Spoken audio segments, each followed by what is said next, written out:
राहुल गांधी के करीबी मार्गदर्शक जयराम रमेश को अभी एक दिन पहले राज्यसभा में बजट पर चर्चा के दौरान टोका टोकी करने पर राज्यसभा के सभापति जगदीप धनखड़ ने यहां तक कह डाला था कि आपको किसान का क ख ग नहीं पता, जिसके बाद जयराम रमेश की काफी फजीहत हो रही थी। तो वहीं अब ममता बनर्जी के झूठ का समर्थन करने पर फिर से बुरे फंस गए हैं।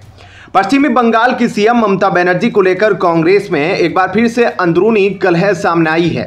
शनिवार को जहां नीति आयोग की बैठक में ममता के नौटंकी पर जहां दिल्ली में कांग्रेस नेतृत्व टीएमसी मुखिया के समर्थन में आया, तो वहीं दूसरी तरफ उसी दिन पश्चिमी बंगाल कांग्रेस के अध्यक्ष अधीर रंजन चौधरी ने ममता बनर्जी पर झूठ बोलने का बड़ा आरोप लगाया। दिल्ली में कांग्रेस नेतृत्व ने शनिवार को कहा कि नीति आयोग की बैठक में ममता बनर्जी के साथ जो व्यवहार किया गया है वह अस्वीकार्य है।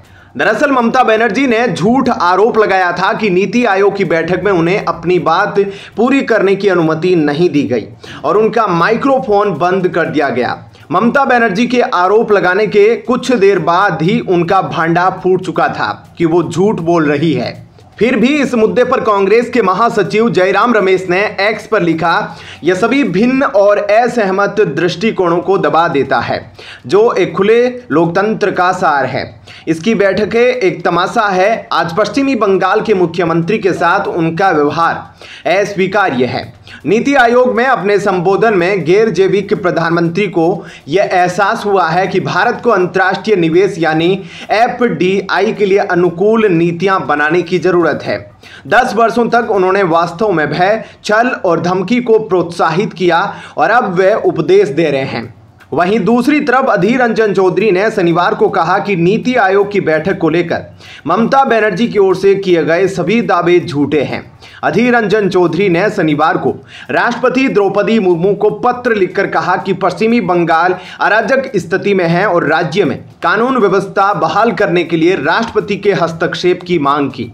अधीर रंजन चौधरी ने लेटर में लिखा, मैं पश्चिमी बंगाल में सार्वजनिक जीवन में शिष्टाचार और कानून और व्यवस्था बहाल करने में आपके हस्तक्षेप की मांग करना चाहता हूं। मेरे लिए व्यक्तिगत स्तर पर राज्य में अराजक स्थिति को देखना न केवल परेशान करने वाला है बल्कि बहुत पीड़ादायक भी है, क्योंकि सत्तारूढ़ पार्टी ने विपक्ष के कार्यकर्ताओं, समर्थकों और समर्थकों के साथ क्रूर व्यवहार किया है। वहीं सूचना और प्रसारण मंत्रालय के तहत Press Information Bureau fact check का दावा भी सामने आया है। इसमें कहा गया कि ममता बनर्जी का आरोप भ्रामक है। यह दावा किया जा रहा है कि 9वीं गवर्निंग काउंसिल के दौरान पश्चिमी बंगाल की सीएम का माइक्रोफोन बंद कर दिया गया। पीआईबी की ओर से कहा गया कि इस तरह का दावा भ्रामक है। घड़ी लगी हुई थी जिसमें यह दिखाया गया कि उनके बोलने का समय समाप्त हो गया है। पीआईबी फैक्ट चेक ने एक्स पर पोस्ट किया। अल्फाबेट के अनुसार पश्चिमी बंगाल की मुख्यमंत्री की बारी लंच के बाद आनी थी। पश्चिमी बंगाल सरकार की अपील को देखते हुए उन्हें 7वें स्पीकर के रूप में मौका मिला, क्योंकि उन्हें जल्दी लौटना था। ऐसे में आपका इस खबर को लेकर क्या कुछ कहना है, कमेंट सेक्शन में अपनी राय जरूर बताएं। धन्यवाद। जय हिंद।